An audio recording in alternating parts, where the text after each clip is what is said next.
अस्सलाम वालेकुम फ्रेंड्स, कैसे उम्मीद करता हूं कि आप सब खैरियत से होंगे। तो फ्रेंड्स, आज की इस वीडियो में हम बात करने वाले हैं कि आपने अपने रिस्क मैनेजमेंट को किस तरह से कंट्रोल करना है और आप अपनी ट्रेडिंग स्ट्रेटजी को किस तरह से इम्प्रूव कर सकते हैं। अगर जे आप रिस्क मैनेजमेंट को कंट्रोल नहीं करते हैं तो आपके लिए ये बहुत बड़ा ये नुकसान है, क्योंकि आप एक अच्छे ट्रेडर नहीं बन पाएंगे। आप हमेशा की तरफ लॉस करेंगे और आप कभी प्रॉफिट नहीं बना पाएंगे। ये मैं आपको गारंटी के साथ कहता हूँ, क्योंकि अगर जे आप ट्रेडिंग करते हैं तो आपको रिस्क मैनेजमेंट को कंट्रोल करना आपके लिए एक बहुत ज़्यादा इम्पोर्टेंट है। क्योंकि जब भी आप ट्रेड करते हैं तो आप अपने रिस्क मैनेजमेंट को भूल जाते हैं और आप कभी भी एक अच्छी ट्रेड फिर नहीं कर पाते हैं और आप हमेशा लॉस करते हैं और आपका लॉस ही होता है। तो इस वीडियो में मैं आप दोस्तों को ये कंप्लीट इन्फॉर्मेशन देने वाला हूँ कि आपने अपने रिस्क मैनेजमेंट को किस तरह से कंट्रोल करना है, और उसके बाद अगर जो आप ट्रेडिंग करते हैं तो आपको बहुत ज़्यादा एक अच्छा प्रॉफिट होगा और आप एक अच्छे प्रॉफिट के साथ आप एक अच्छे ट्रेडर भी बन सकते हैं।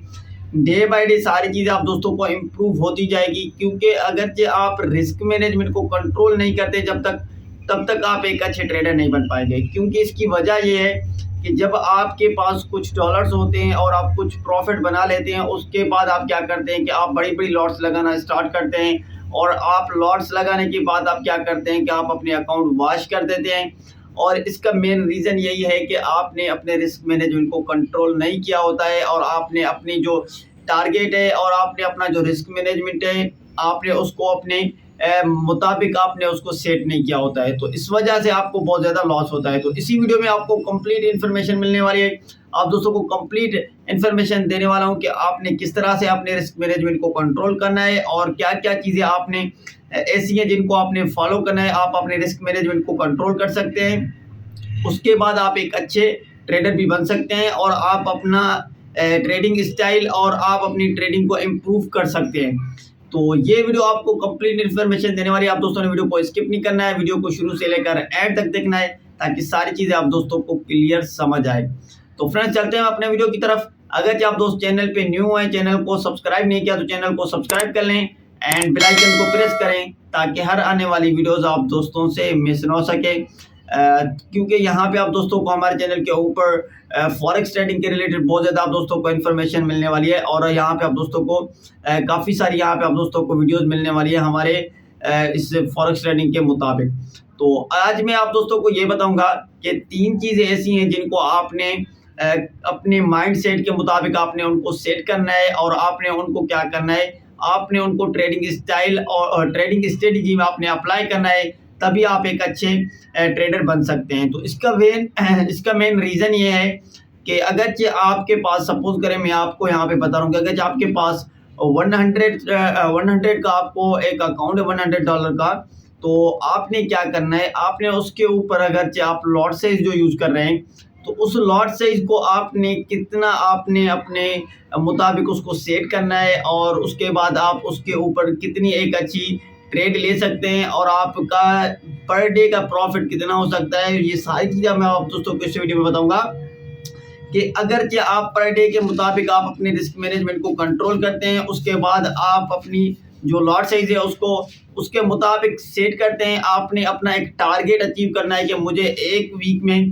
इतना प्रॉफिट निकालना है। सपोज करें मुझे एक वीक के अंदर $200 प्रॉफिट निकालना है, तो आप अपनी ट्रेडिंग को बिल्डअप कर सकते हैं। उसके बाद आपका जो अकाउंट है वो भी ग्रोथ हो जाएगा और आप लॉस से बच जाएंगे और आपको इतना ज़्यादा लॉस नहीं होगा। इसका वजह ये है कि काफ़ी सारे दोस्त क्योंकि थोड़ा बहुत प्रॉफिट निकाल लेते हैं, अगर पहले छोटी लॉट साइज यूज़ करते हैं, उसके बाद क्या होता है कि अगेन वो अपनी लॉट साइज को भूल जाते हैं, वो फिर बड़ी बड़ी लॉट साइज लगाना शुरू करते हैं। तो उसका मेन रीज़न ये कि फिर उनके अकाउंट वॉश हो जाते हैं और फिर वो ट्रेडिंग से बाहर निकल जाते हैं। तो मेन रीज़न यही है। तो अभी मैं आप दोस्तों को बता रहा हूँ कि सबसे पहली बात ये कि अगर आपके पास $1000 का अकाउंट है तो आपने उसके ऊपर लॉट साइज कितनी यूज़ करनी है। मैं आपको जो सजेशन करूंगा कि आपने जो लॉट साइज यूज़ करनी है वो करनी है 0.10 पिप की, ठीक है। 0.10 पिप की आपने लॉट साइज यूज़ करनी है। अगर आप 10 पिप की लॉट साइज यूज़ करनी है तो उसको आपने डिवाइड करना है 10 पिप की लॉट साइज को 0.04 की लॉट साइज के ऊपर या 0.03 की लॉट साइज के ऊपर, ठीक है। 0.03 या 0.04।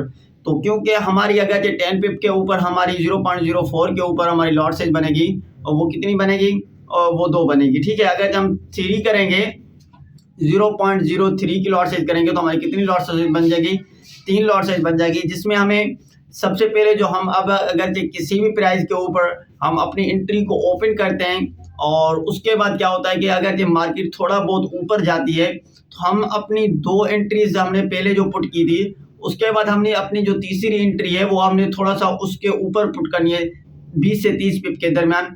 अगर ये मार्केट वहीं से गिरना स्टार्ट करती है तो वहां से आपकी जो ऊपर वाली एंट्री है वो आपके नीचे की जो एंट्रीज हैं जिनको आपने पहले पुट किया था उनको वो कवर कर जाएगी। और वहां पे क्या होगा कि अगर आपने यहाँ पे 0.03 की आपने लॉट साइज आपने यहाँ पे लगाई है तो आपको क्या होगा कि आपने 2 लॉट साइज पहले लगाई, एक ऊपर से लगाई और एक लॉट साइज आपकी बन गई 0.01 की, ठीक है। वो भी आपने ऊपर से उसके साथ ही वहां पे आपने पुट करनी है।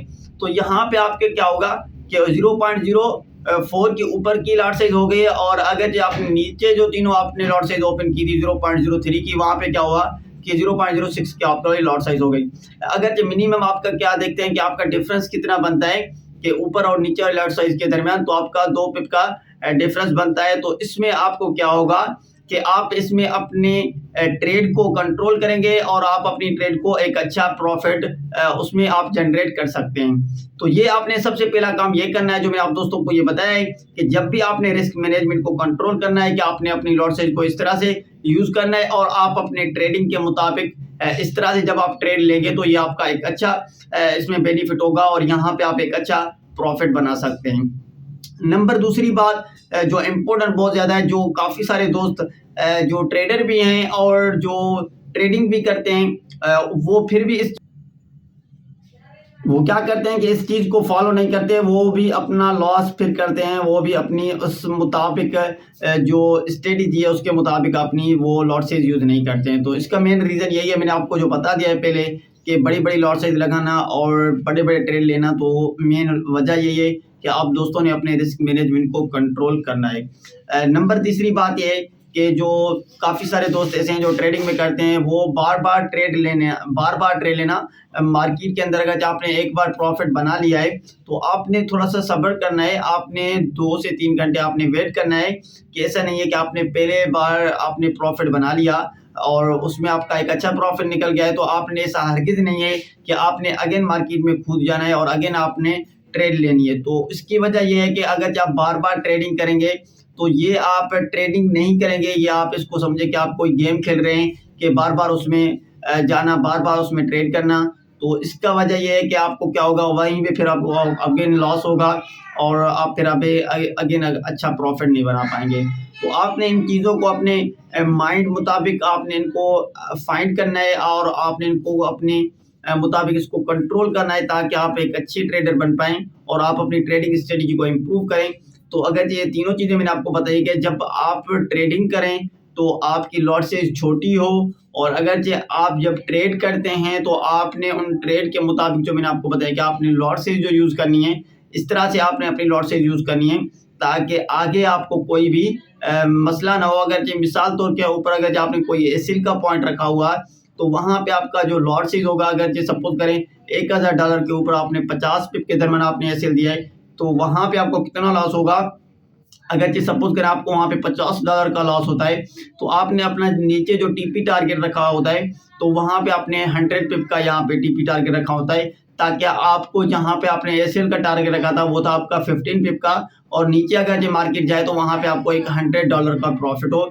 तो इस मुताबिक आप जब ट्रेड करेंगे और इस मुताबिक आप अपनी स्ट्रेटजी को जब एक इम्प्रूव करेंगे तो आप यहाँ से एक अच्छा बेनिफिट उठाएंगे और यहाँ से आप एक अच्छा प्रॉफिट जनरेट कर सकते हैं। तो फ्रेंड्स ये थी आज की वीडियो जिसमें मैंने आप दोस्तों को बताया कि आपने अगर ये ट्रेडिंग करते हैं और आपने अपने रिस्क मैनेजमेंट को कंट्रोल करना है तो ये चीज़ें आपने फॉलो करनी है और आपने इनको अप्लाई करना है। फिर आप देखें तो आपकी ट्रेडिंग स्ट्रेटजी कैसे इंप्रूव होती है और किस तरह आप एक अच्छा प्रॉफिट बना सकते हैं। तो फ्रेंड्स आई होप कि आप दोस्तों को वीडियो अच्छी लगी होगी। गाइस वीडियो अच्छी लगी तो वीडियो को लाइक करें और कमेंट करके ज़रूर बताएं। मिलते हैं नेक्स्ट वीडियो में, अपना ख्याल रखिएगा। अल्लाह हाफिज़।